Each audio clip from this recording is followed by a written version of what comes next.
Hey everyone, Christian back here, and I'm going to do another review of Copernicias. In fact, I'm going to do kind of like 3 or 4 of them because unfortunately, Copernicias hybridize very easily.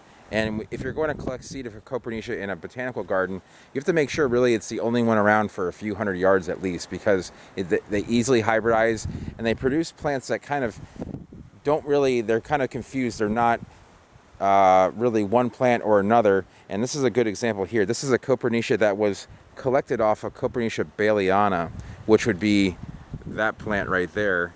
That species is what it should look like.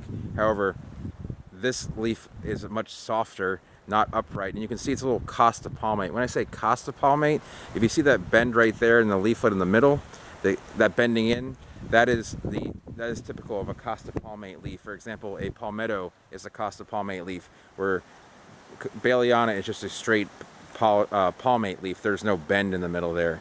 So this is another Copernicia here, of unknown origin. We call it, this might be Copernicia ex textilis, which is the Latin for, basically in Latin just means for manufacturing, like roofs and stuff. I think that's actually what it would mean. I'm not entirely sure, but basically it's a stable hybrid that occurs in Cuba, and it's used to thatch roofs like in rural areas, or was in the past. So going beyond that, we have what should be a baileyana, and it most likely is mostly baileyana. Then we also have you can see the crown is kind of open here, where in this one here it's actually rather closed. And it's hard to say, but I believe this is actually going to be a regular bailey. It has that real tight crown. You can see how the leaves grow real close together, and where this one here, it's kind of open. And so it kind of makes you believe that these have been kind of hybrid. Like if you think of this as evolution, you have pure baileyana, you have semi-hybrid baileyana, you have complete unknown, and then you have stable hybrid. So as a result, you want to make sure you get your Copernicias when you buy them, because they are expensive. Get them from a noted collector or a nurseryman that does collect these pure from seed. Getting them from Cuba is definitely a good idea, because that's usually where you can get the unhybridized seed. Or if you can find a pure plant you can collect seed from in the US, that would be optimal as well. So with that said, we're going to go on to one other plant here, and this one is not doing so well, and it's really a result of root disturbance. And this is Copernicia fallaensis. This one is probably, it was planted about 6 or 7 years ago, and it was probably about half this size. And you can see the leaves on the outside. These are not irrigated whatsoever, so they're just kind of hanging out.